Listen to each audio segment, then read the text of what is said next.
Welcome back to ESBR Boxing's YouTube channel. Delighted as always to be joined by Elliot Grigg. We have just witnessed Liam Paro put in the performance of his life in becoming the IBF World Super Lightweight Champion, defeating Subriel Matias on points in Puerto Rico to remain undefeated and become world champion for the very first time. I could sit here and gloat, Elliot, as you know, 14-1 points call from me on the final prediction show. But yeah, sensational performance from Liam Paro, massive underdog. A lot of people were expecting Matthias to not only win but probably stop him. So yeah, we're here now, Elliot, and we're not going to react to the actual fight. More looking ahead now. What could be on the horizon for Liam Paro? So my first kind of question for you is, mate, after you tell me how impressed you were or were not by Liam Paro against Matthias, but yeah, who do you want to see Liam Paro in with next? Do you want to see him in with a straight unification? You know, maybe a few other names out there who aren't champions, the likes of Jack Catterall, Jose Ramirez, fighters like that. Yeah, let me know your thoughts, please, mate. First, I thank you for that introduction, Paul. I was impressed by being Paro, but I was more impressed by you actually back in the Paro points train. Obviously, there before it happened, we had a little discussion, didn't we? I said there's a possibility. I actually said that I think Liam Paro might stop Matthias or something ridiculous. I know Matthias might stop him. Paro might get on points, but I backed Matthias to win. Obviously, a UD in Puerto Rico as well. Obviously, I didn't expect that to happen either. So fair play to you and fair play to Liam Paro. When it comes to who's he fight next? I mean, tough. I mean, obviously where he is, you've got the likes. I think Hitchens and Catterall are both high up in the rankings, aren't they, for that belt? So maybe he has to fight one of those guys. If not, I think he's maybe just go straight into unification. We don't obviously know what's happening really, do we, with Teofimo Lopez? Maybe you can try and get that nature. Haney's obviously down there, like you say, Isaac Cruz. I'd see any of those fights.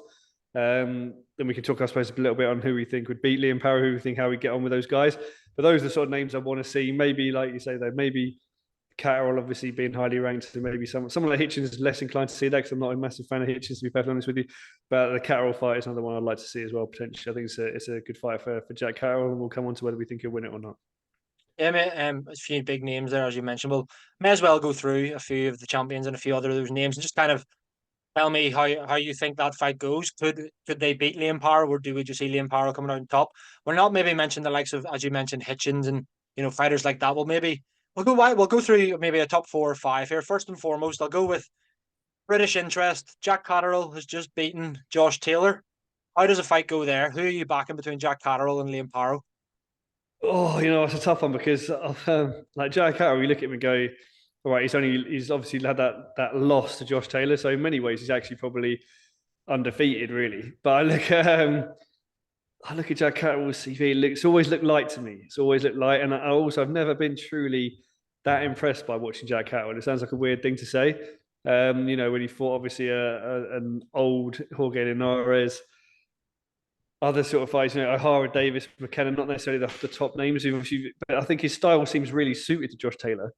So I think he beat Josh Taylor, but I'm not outside of that. I'm not really sold on Jack Catterall. So I'd actually back Liam Paro to beat Jack Catterall, to be perfectly honest with you. I think he'd be fairly convincing as well. Some of our British fans may not agree with that, but I think I'd have to select Liam Paro. I really would, from what I've seen of him in comparison to what I've seen of Jack Catterall. Yeah, very interesting, mate. Very interesting. I completely know what you mean. I think Jack Catterall, people are saying maybe he was just, you get these fighters who are just have got the number of their other, and could he just have Josh Taylor's number? Suppose we'll find out more about that. Whether as Jack Catterall, has these big fights, challenge for world titles, potentially even against Liam Paro. Well, let's talk about each of the champions. Why not? I suppose now that he's got one of the belts, Liam Paro, we may as well talk about all of the other champions. Devin Haney lost last time out to Ryan Garcia, obviously, but still holds the belt because of Garcia not making weight. Liam Paro, Devin Haney, who wins?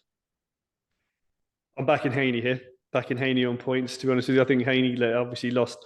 It was an MD lost to Ryan Garcia, who was bigger than him and possibly drugged as well. So in some ways you have to maybe scratch that a little bit from the records. With obviously what's happened after, I think Haney would win. I think he's obviously be on points.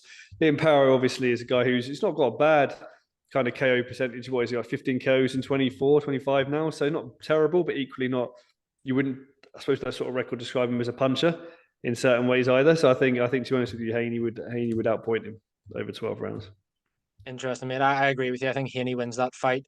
I would probably back points as well. I think Paro could definitely see. I would say maybe a few rounds as well off Haney, depending on what Haney turned up. But don't want to diminish what Liam Paro has just done there over Matthias. So I know we're not really talking about this in a reaction, but I do just want to say as well, like nobody really wanted to fight Matthias. He was kind of the man in the division that was kind of like, oh shit, look at him, 20-0, 20-1, sorry, 20 KOs and all of his victories. Like, do not want to fight that guy.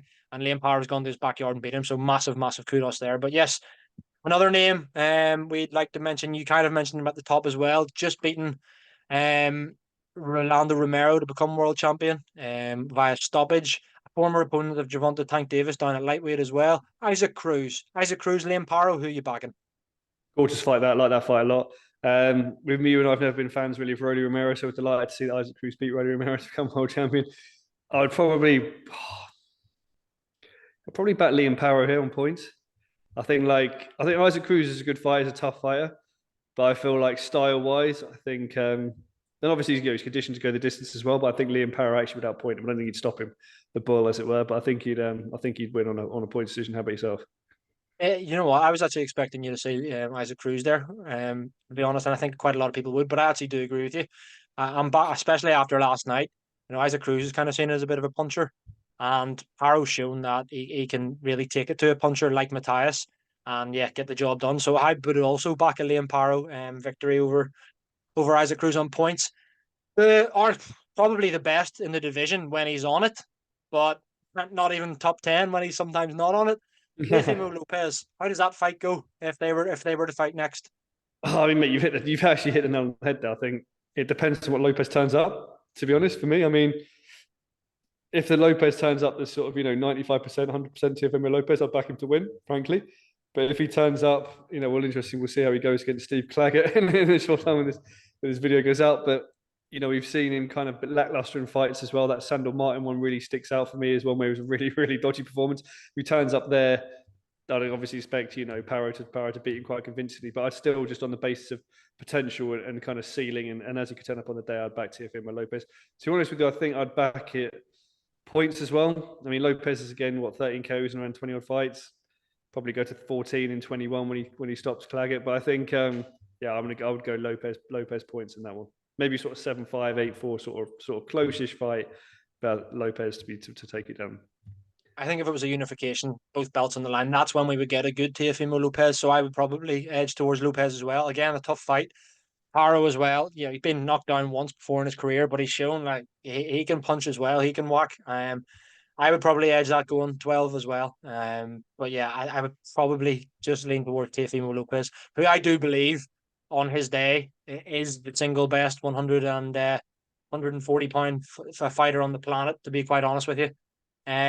Is there any other names in the top of the division that you think could pose a problem to Liam Paro? What about the likes of Hitchens, Dalton Smith, maybe for British interest, Jose Ramirez? How did Paro get on against those three just before we close off, Elliot?